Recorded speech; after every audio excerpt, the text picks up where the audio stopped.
السلام عليكم وغورنتي مقعيق وعبد فتاح نذير أصحابي كسو دبادة كنال كان عالم كهر إنتانا المقال كان أقلين وما حي قارد waa dhul aad u weyn oo ballaaran oo ay dhinacyada kaga hareeraysan yihiin biyo qayb ahaan ama gebi ahaanteed waxaana adduunka ka jira 7 qaaradood oo kala ah Aasiya, Afrika, Ameerikada Waqooyi, Ameerikada Koonfureed, Antarctica, Yurub iyo qaaradda Australia. balse maanta waxaan ka hadli doonaa 30 macluumaad iyo xaqiiqooyin ku saabsan qaaradda Afrika. haddaba ku soo dhawaada muuqaalkeena.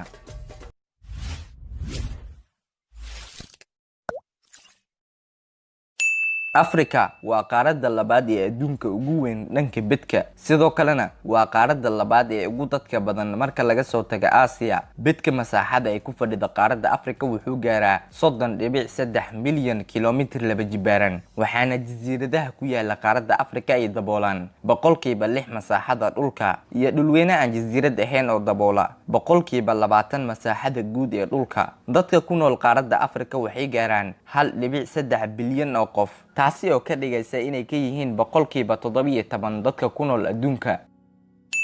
qaaradda Afrika waxay leedahay 5 gobol oo juqraafiyeed oo kala ah waqooyiga Afrika, bariga Afrika, bartamaha Afrika, galbeedka Afrika iyo koonfurta Afrika.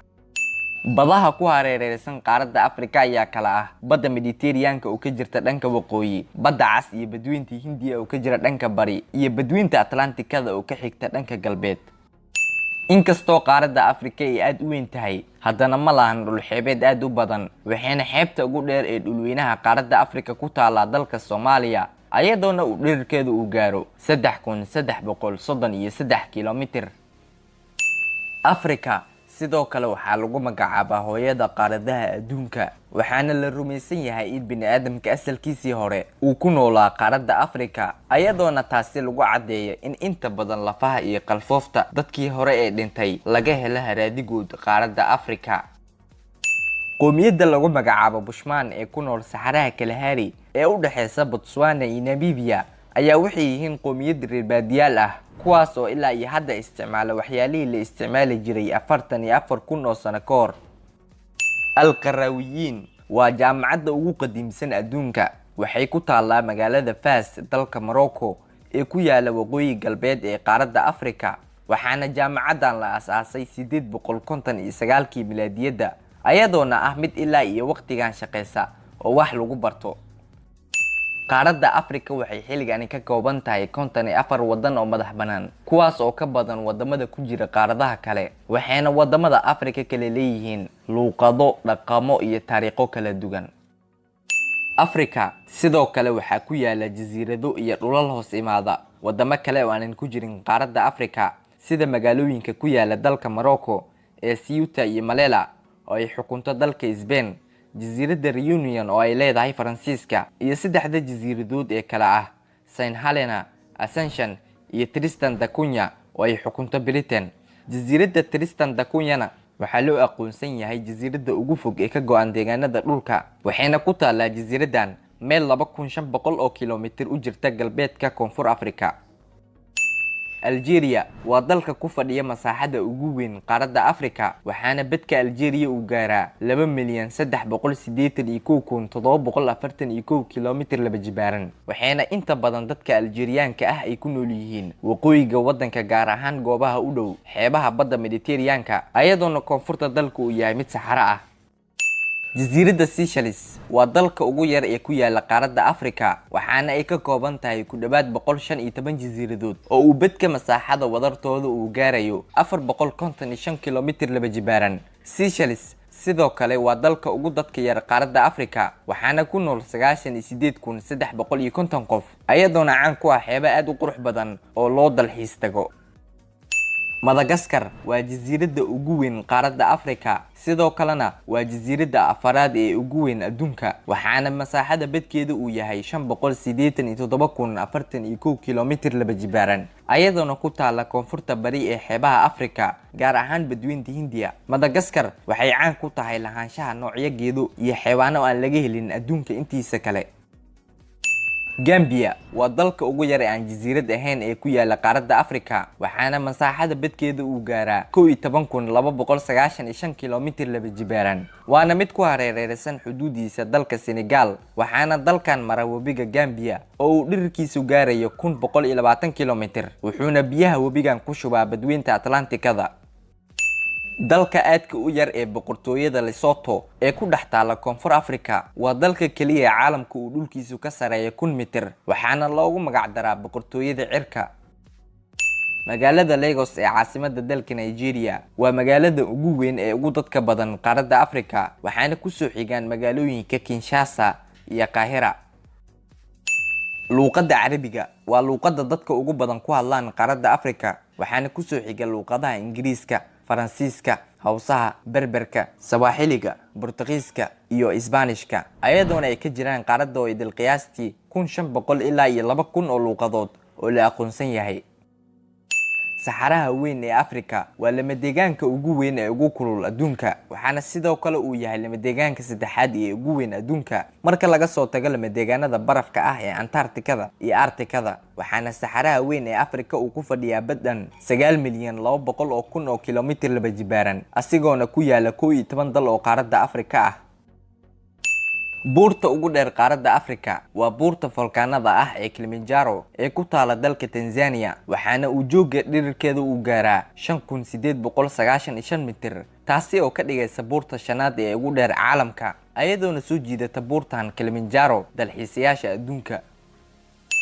biyadhaca Victoria ee ku yaala xadka labada dal ee Zambia iyo Zimbabwe waa biyadhaca ugu weyn adduunka, kaasi oo balciisu gaarayo 1,708 mitir iyo joog biyuhu ka soo qulqulaan oo gaarayo 108 mitir, waxaana biyadhaca Victoria daboole ceeryaamo, taasoo u sameynaysa soo jiidasho gaar ah iyo inuu noqdo mid ka mid ah biyadhacyada ugu qurux caalamka.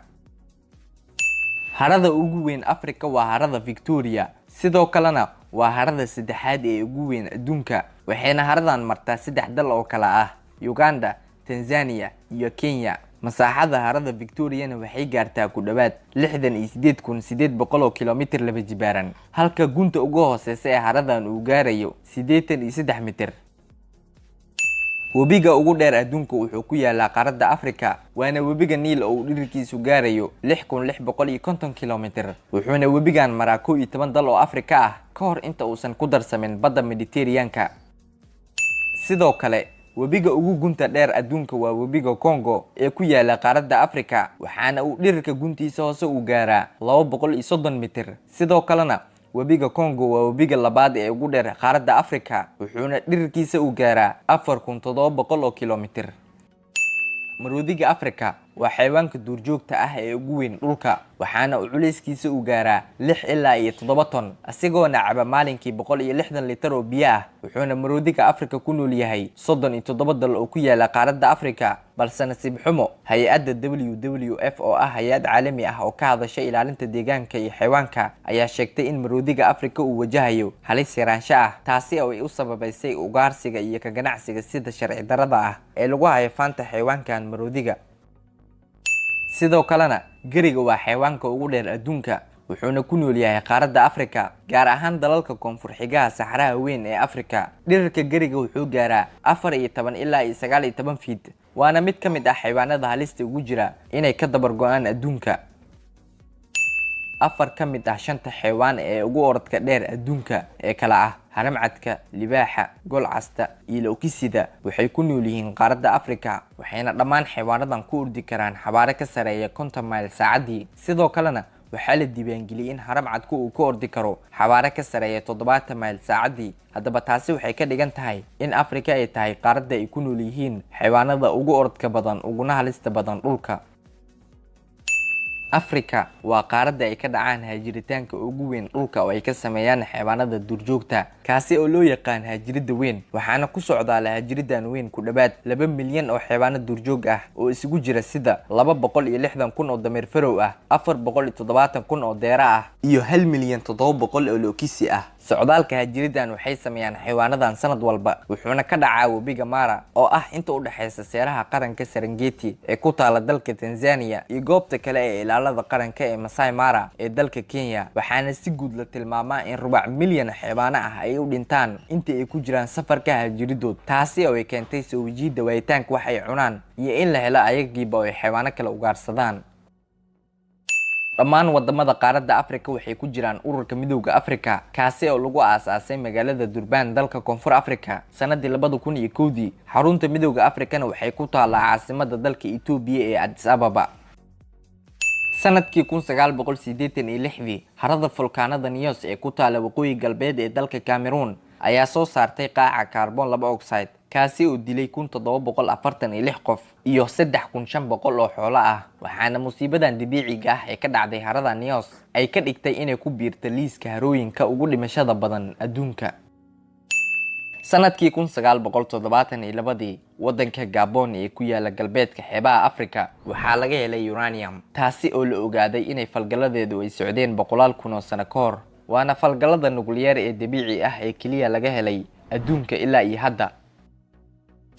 dhammaan toddobada qaaradood ee dunida ka jira waxay leeyihiin ilo kheyraad oo dabiici ah balse Afrika ayaa ah qaaradda la isku raacsan yahay inay tahay mid ugu qanisan dunida qiyaastii waxaa la sheegaa 30% macdinta kheyraadka dhulka inay ku jirto qaaradda Afrika waxaana ka mid ah kheyraadkaas dabiiciga ah sida in laga heli karo qaaradda 90% platinumka adduunka 50% dahabka adduunka 50% diamondka adduunka iyo 33% uraniumka adduunka dhammaan kheyraadkan dabiiciga ah iyo kuwa kale oo ay leedahay qaaradda Afrika ayaana haddana waxay tahay tan ugu faqiirsan qaaradaha adduunka taasi oo ay keentay musuqmaasuqa baahsan ee ka jira dalalka ku yaala qaaradda iyo waayitaanka hab wanaagsan oo loo maro maareynta kheyraadkan sida laga soo xigtay bangiga adduunka saboolnimada qaaradda wuxuu ku qeexay in lagu nool yahay dakhliga maalinlaha ah wax ka yar $1.25 taasi oo ku dhisan 50% dadka ku nool dalalka ka hooseeya saxaraha weyn ee qaaradda inay ku nool yihiin saboolnimo gaarsiisan wax ka yar $0.70 senti maalinkii balse waxaa jira dalal badan oo qaaradda Afrika ah oo weli sameynaya horumar iyo kobac dhaqaale oo aad u sareeya waxaana la saadaaliyay sidoo kale in qaaradda Afrika ay tahay mandiqada mustaqbalka adduunka sida degdega ah ku sameynaysa kobac bulsho iyo mid dhaqaale